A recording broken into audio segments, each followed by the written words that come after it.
Okay, we shall now quickly proceed to our second talk of the day, which will try to help us with the issue of scaling data. How to deal with small challenges when they become massive. What happens when the data sizes in e-commerce outpace our ability to deal with them by using standard big data tools? Who better to talk about this topic than Aleksander Djurka, head of data engineering from Lazada Group, which of 2016 is owned by Alibaba Group. Lazada operates in most of the Southeast Asian market, where it is the dominant player in e-commerce. I would remind the audience to please pose your questions through the DSC network platform. And without further ado, Aleksander, I think a lot of people have waited for this talk. The floor is yours.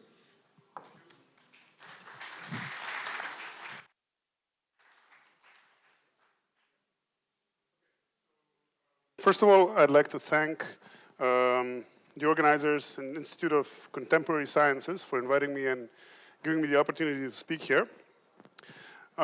Today, I'd like to talk about a more general topic. I'm not going to go very technical today, but we're going to speak about the concept of how to deal with things when they're growing very quickly. So the reason why I decided to speak about this topic is because a while ago, a friend of mine asked me, what is the big deal with big data, right? Why is it so complicated? Why is everybody so hyped up about this? And while I actually don't like the hype word big data, I still think it is actually a big deal. And I told her that the big deal is not the data part, it's the big part. And it's actually the fact that it is big and that it is growing very quickly as well. So really, if we want to be good at this, we need to be good at scaling it very quickly. And we need to be able to adapt to challenges that are outpacing our normal ability to grow, right? So first of all, let me just ask the audience very quickly, how many of you are data engineers here or consider yourself data engineers? Okay, and data scientists? All right, I think it's more of a data engineering topic, but actually it's very broad. So even if you're not in the data engineering field at all, maybe in software development or other topics, this still might be very relevant. So what I'm going to introduce today is a potential approach, or an approach that can work, but it's in no means the only way that can work, right? But to guide you a little bit through the story, 3 years ago I joined this company, Lazada, which is an e-commerce platform in Southeast Asia. At the time it was already growing very quickly. It was old about 4 years and already had over 2 billion in revenue and 7,000 employees, et cetera. And I was pretty amazed about how quickly they were able to grow this. So how did they get from basically nothing to the size that is, for a European company, would be considered already very, very big in such a short time and still be able to kind of manage it in a sort of efficient way. But very quickly after I joined, this company came in. It was about a month later. And this is Alibaba. I guess most of you have heard about it. It's an e-commerce platform in China. So at the time it had already, I think, over 300 billion in sales in China annually, which is, of course, something that is almost incomprehensible by our terms, right? It's probably bigger than our whole economies. Right? I think GDP of Serbia is something of, in the degree of 40 billion, something like that. So this is that one company is selling 10 times more than the entire output of a small European country. So how does that work, you know? And one of the things that was already a topic before is about, does the leadership of a company actually recognize the importance of data? And with Alibaba, that definitely was the case, because even the CEO or chairman at the time, Jack Ma, said many times that Alibaba is not Alibaba is actually a data company. It's not an e-commerce company, it's a data company that happens to also sell things, right? So they really put data at the center of their strategy. They treat it as a competitive advantage, and you can really see that with the approach that they take towards it. So let's try to understand a little bit the context of this company. So it's a Chinese company which operates in a market that is huge, right? They don't deal with small-scale businesses that much over there. It's mostly about really, size. I think most of you probably, when you think about China, you think about big, right? Big country, billions of people. I mean, 1.5 billion people. How do they do this? How do they actually manage to scale up that well? And why are we not able to do that? Why does it happen so often that maybe European companies or Western companies are able to invent something great, something very smart, but they're not able to scale it as quickly as some other companies in that part of the world, right? And one of the things I found out over there was that they treat things very simply, actually. It's actually not that complicated. And sometimes it's really about just trying to make things easier instead of more difficult. So we know that they can do this. Let's try to take a look at it on a very abstract level. So what I'm going to do now is we're just going to take a very simple example of a task and see what happens as we progress through it. So let's take this example. Let's say that you come to work in the morning and you get a Jira ticket that is urgent. And let's say that it's nothing technical at all. You just need to dig a small hole in the ground, right? And let's say that you have some shovels available somewhere. And does this task look difficult to anyone here? Raise your hand if it looks difficult. Yeah, I mean, you have to put your back into it. Well, no, you should not use your back. You should lift with your knees, etc. There is some technique to it, right? Of course. But I think any of us can actually handle this, right? I mean, maybe it will take some time, maybe there's some difficulty, but we can finish this, and we can just attack the problem head on. Just pick up a loose shovel and get on with it, right? And great, we finish the task, we congratulate ourselves, we drink a beer after work and, celebrate. And then tomorrow, we get another task, second task, very similar like the first one. Actually, it's the same task, right? It looks the same. At least to your manager, it looks the same. So your manager says, hey, the same thing like last time, it's just a little bit bigger, right? It's just 10 times 10, but it's the same thing that you did yesterday. So I don't expect that this is going to be an issue, right? Just go, do it again, right? And then you start to get a little bit annoyed. But can you do it? Can you dig, 10 meters, that's maybe like the width of this room, like this? I think you can do it, right? Even if you're alone, it'll take some time, but I think any of us theoretically can do this. So, okay, we just take the same approach, grab the same rusty shovel, get it done. And then it repeats a few times, and we get to this place, right? Now the task is 100 by 100, 20 meters deep. Is this task difficult? Raise your hand if you think it's difficult. Okay. Of course, to your manager, it still looks the same, right? It's still basically just digging a hole in the ground. It's the same task as before, just a little bit. You know this. Come on. You did it yesterday. Why is this a problem now? So what's happening here is really that what we're seeing is that as the size of the task is actually getting bigger, the difficulty is increasing at kind of like an unlinear pace sometimes. I mean, I'm not sure that this is exactly like this. I didn't do any data science about this. But, well, we can all agree that it's becoming gradually more difficult, right? And that even though the task looks exactly the same and it looks just like a bigger version of a smaller task, it's actually not anymore the same task, right? So what's really happening is, let's say that this is repeating a lot, right?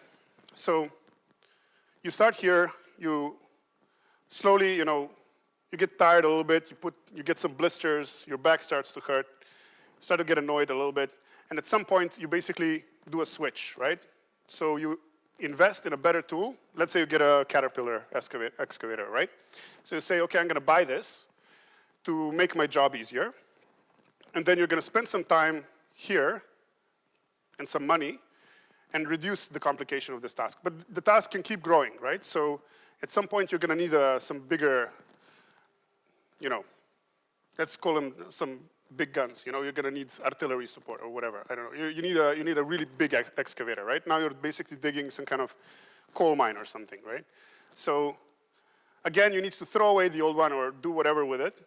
and purchase a bigger one and keep repeating the same over and over again, right? And that is something that most of us are familiar with. How many of you think that this is kind of the usual approach that we take to things when they grow? Raise your hand if you think. Okay, so I think it's still quite relevant, right? For sure, not all companies do it like this, but it's very common, right? But then let's take a very practical look at what happens. So let's go back to our old example. So you got that task with 100 by 100 meters, 20 meters deep. You received this Jira ticket, and now you have to actually do it. So you know that you cannot do this with a shovel anymore. So you have to basically send an email to everyone and their boss and say, yeah, this task is going to be delayed because I need to get this approved from finance to actually file the purchase order to buy the excavator. I need to select the vendor for the excavator and put some kind of public tender. They have to apply. You have to compare the prices, pick the best one. Then we need to confirm the investment plan and show to the board that this is going to save us money or something.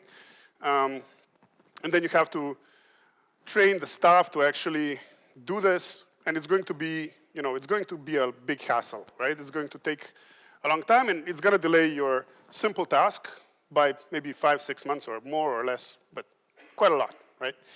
So, yeah, obviously, do you think the bosses are going to like this answer? From their perspective, they just asked you to do exactly the same that you did for the past months already. Why are you now asking me for an excavator? Why are you delaying this task when you were able to finish it so smoothly before? They didn't expect this, right? So of course, they're just going to say, why don't you just get more shovels, right? Does this seem familiar to anyone? Like, as a data engineer? Just get more servers. Just get, bigger, just same but bigger, right? So obviously, that seems like a very fancy solution to them. They feel like, okay, I'm smart. I'm smarter than my engineer, right? I came up with a solution to his problem. Let's just get more shovels. Problem solved. Go. Right? And then you start to get more shovels, hire more people to use them. And slowly, it's not like you hit a hard limit that you suddenly cannot fulfill it anymore. It's not like you're just going to suddenly not be able to do this, right?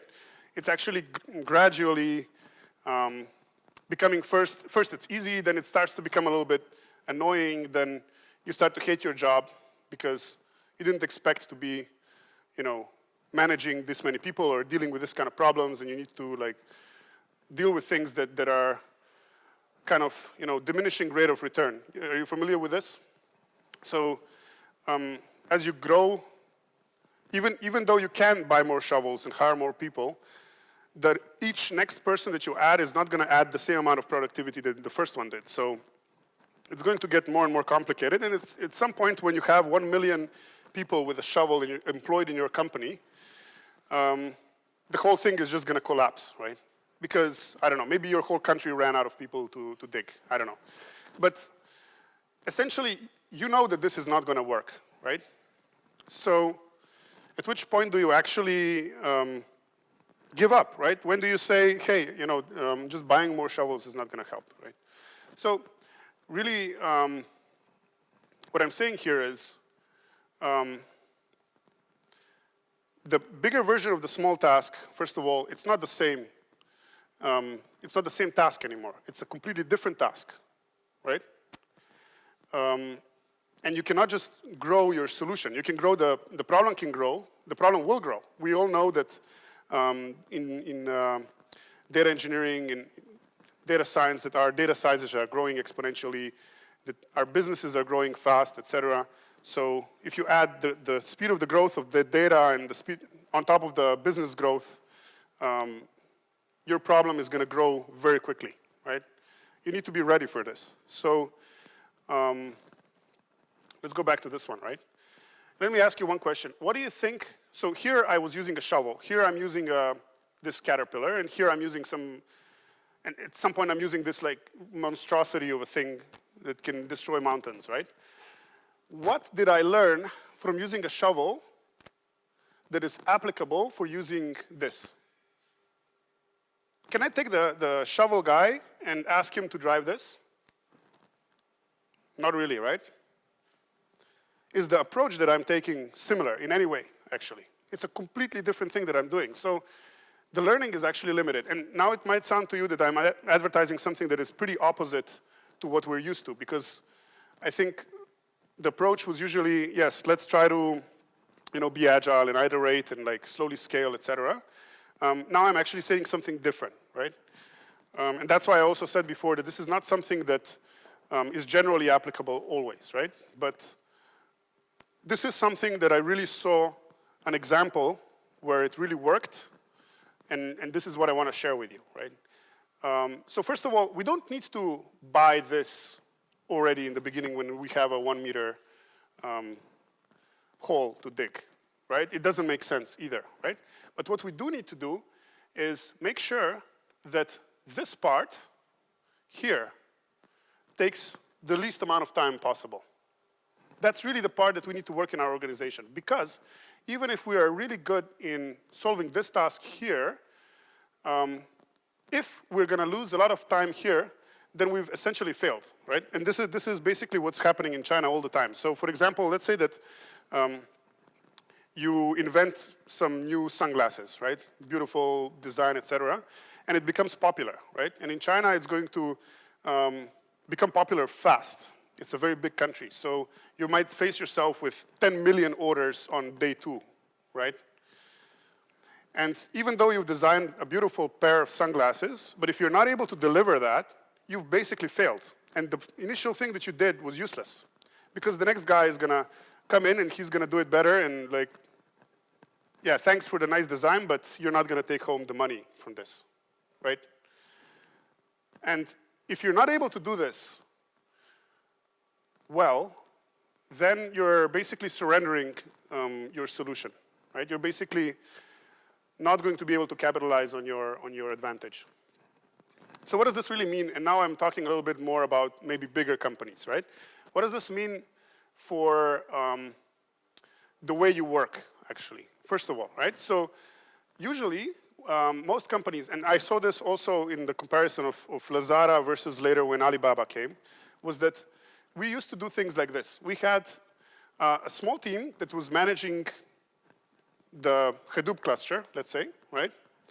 And then we had big teams, or many similar sized teams. Let's say that maybe this was like maybe 4 people, and this was 4 or 5 each for each use case. So we had a recommender team, and we had a team for search, et cetera, et cetera. So a lot of use cases that we were working on.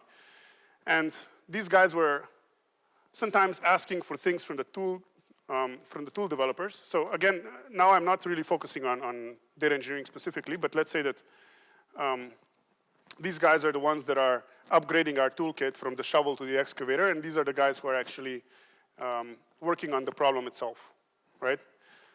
What we need to do is we need to shift. If we want to take this approach, we want to shift into this approach here, which is very big tool development teams and small but very agile teams that are actually leveraging it and getting the job done, right?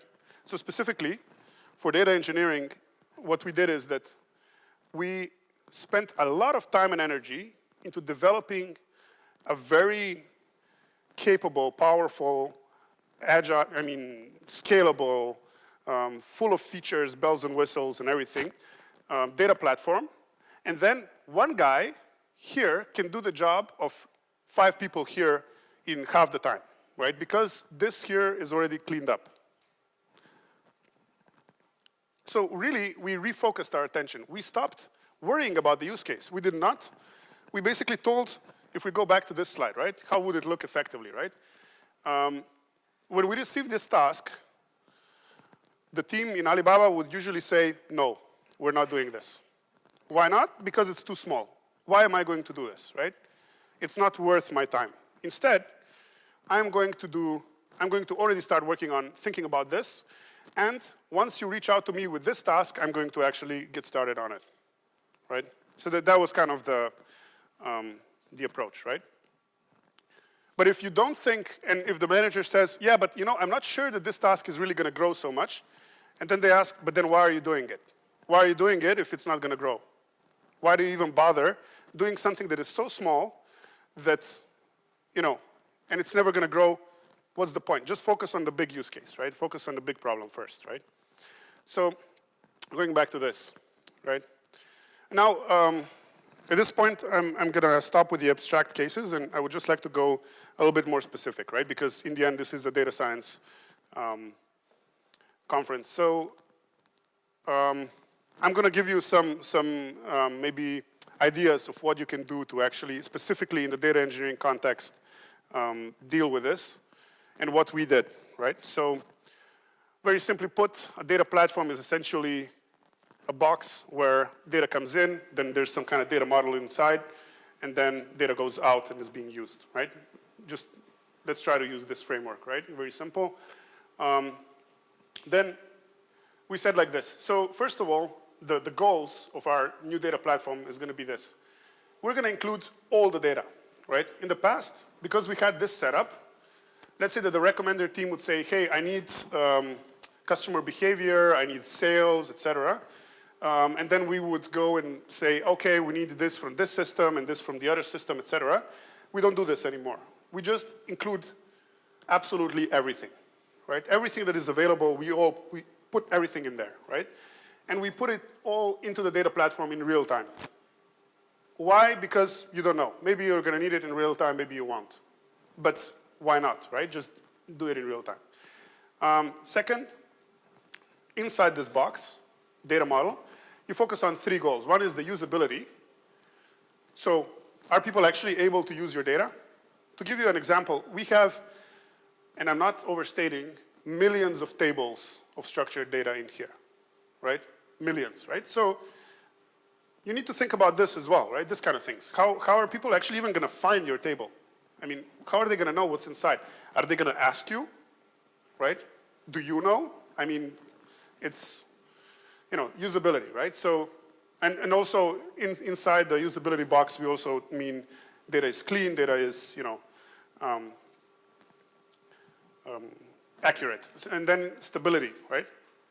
Stability really means just it doesn't break. So the data platform cannot break. It cannot ever break. I don't care if this is maybe for some finance report that can run monthly, and if we're delayed by a few days, maybe we're fine. It doesn't really matter.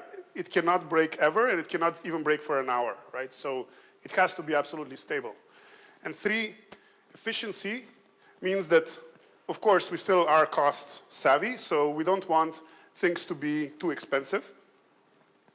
So you really focus a lot on just making all the computation in here as efficient as possible in all aspects, right? So not too much storage, not too much CPU, et cetera, et cetera. And third, when the data is going out, we're talking about really 2 approaches. One is the wide approach and the deep approach. So the wide approach is really maximizing usage, making sure that as many people as possible are actually using the data.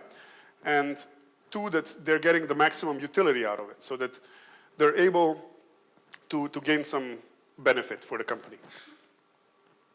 And now I'm just going to very quickly list a bunch of ideas, but this is really not a complete list, and it's not going to help you much because it's very high level.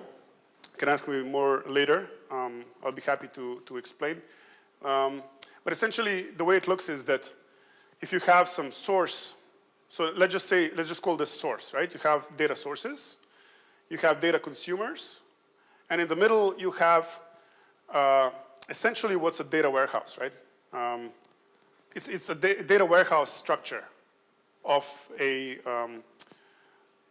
let's call it a Hadoop cluster, right? So then you have basically an operational data store where you just copy the data exactly the way it is. And here I'm really talking about structured data, but maybe it works also for unstructured. But you just copy it the way it is in the source with no changes whatsoever. And this we really strictly enforce. There's nothing that we change here. Then in the common data model, this is really the part that all our data consumers are treating as their source, right? So first of all, we tell these guys, you are not allowed to access this at all, right? Just don't open it, right? And we restrict it. But this part is open to everyone. So this part is kind of the clean layer. So there were also presentations before about how that can be done and what kind of processing needs to happen before data scientists or BI or anyone can actually, or analytics teams, finance teams, et cetera, can actually use the data. There's some pre-processing needed, and that happens in here. And then the final layer is more like a sandbox for specific applications. So here we put a little bit more freedom about how data should look like. So then, okay, what do we focus on? I'm just going to run through very quickly here. Let's go this way. So making sure that all your data tools are compatible. That means that if you have some kind of data science engine, I mean, I don't know, maybe you're using R or whatever, but that you can very easily call data sets from here without any kind of need for, you know, additional work to actually take it out of the platform and put it into your environment, right? So the environments have to be closely integrated. Maybe you have some kind of data staging layer in between here where you make sure that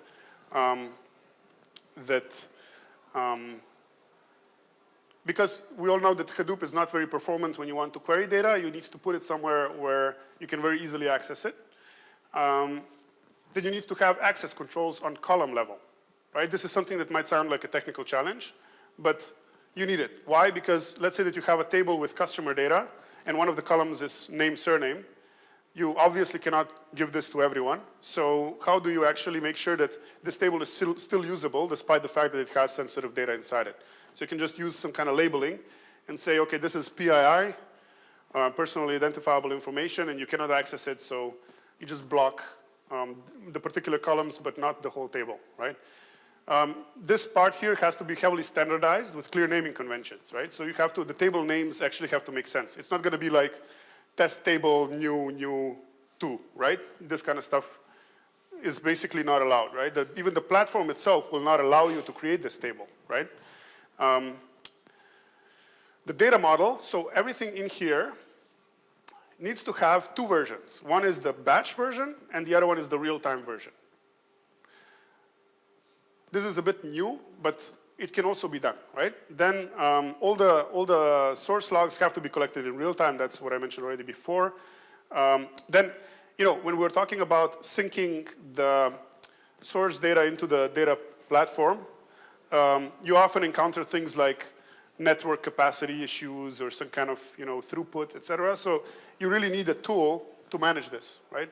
So specifically put, if we run out of bandwidth here, we don't need to call the infra team to lay another cable for us. We just have a slider that we just pull and say more bandwidth, and then it's just going to work, right? So, okay, computing queue and storage management also, you know, we're often talking about queues in Hadoop, so, and people are arguing about how much quota, how much queue each project has, et cetera. So this can also be managed. Metadata and lineage, which tables do we have that has to be searchable? Where does it come from? Data labeling and anonymization I mentioned before. You need an integrated development environment in order to easily move from testing to deployment. Automated data quality detection, if a column should be distinct but is not, or things like that. And stability and monitoring and alerting, right? So that's really just a rough overview. But I'm just going to go back to a proverb that I really liked, was if you want to go fast, go alone. If you want to go far, go together. The reason why I think this is applicable is because this is really what I'm talking about here, right? If we are together working on something, whatever it is, we're going to be able to leverage each other's effort, and we're going to go further, right? Sure, if you just use the shovel on the first task, you will probably accomplish it faster, but you're not going to be able to run the whole distance. So that's why this is really crucial as an approach. We need to leverage each other's work, and the next time we do it, we need to be able to do it easier and faster instead of repeating the things, right? So that's it, what I wanted to say. Thanks for your attention, and I think it's time for questions. Thank you. Thank you. Question number 1. What is the percentage of data that is used out of all data available, and what is the percentage of data that the organization knows what it represents? Okay, so this is a bit difficult to answer because how do we actually define used, right? One of the features that we also developed in the platform was that we automatically detect which tables are actually being queried and which ones are not. And if a table doesn't get queried, the pipeline will automatically shut down. So it's actually 100% in that sense because it will just not keep running. But then so that's part of the efficiency optimization, right? But if somebody actually wants to access it, they can apply for it, and it will the whole pipeline from start to finish is going to go alive. So you don't need to actually worry about this at all. Yeah. The other question was? What is the percentage of data that the organization knows what it represents? There's a tool that basically you can search, and all the tables are in there. So there's nothing hidden or something like this. Yeah. Question number 2. How do you detect PII on such a large scale? Is there a custom service you use, proprietary library? There's a proprietary tool for that, which basically detects PII based on the table column name and the content. So for example, if something looks like an email address or a name or something like this, it's basically some data science algorithm model that gets trained on this, and then they detect, okay, this looks like PII, and then it's going to go to an approver that just says, okay, yes, it is PII, and the column gets basically locked, right? Yeah. Christos asks, are you aware of any data platforms to efficiently support actions like store fetch calculation on time-based data? I'm not really aware of that topic, no. Do you ever copy the data to multiple stores? Does data duplication represent a problem for you? By different stores, if you mean different types of databases, we only use one, mostly. But there is a replication inside it, and it's not really a problem, no. How do your, excuse me? How do your data users find appropriate data sets when you have millions of tables? So here it's really about the way you structure your common data model. For example, what we did is that we defined 10 different topic domains, and then so let's say we have sales data, user data, sellers data, etc., and then each one of those domains has a shortcode that is basically inside the table name. So let's say that if I'm looking for sales from a particular seller, I just can check the sales shortcode and then check all the tables that contain this, and then I will find basically the summary table that contains the data point exactly. But it's all part of the naming convention, actually. Anita Schmidt asks, do you build the platform in-house? Is it all open source? It's in-house, but it's available as part of the Ali Cloud. Yeah, so Ali Cloud actually already pushed this to the market, so it's freely available. Yeah. And the last is a bit humorous. How many shovels does it take to change a light bulb? Thank you, Aleksander, very much. Thank you. It was a real pleasure. Thank you. And on behalf of the organizers, I would like to issue the certificate. Okay. Thank you.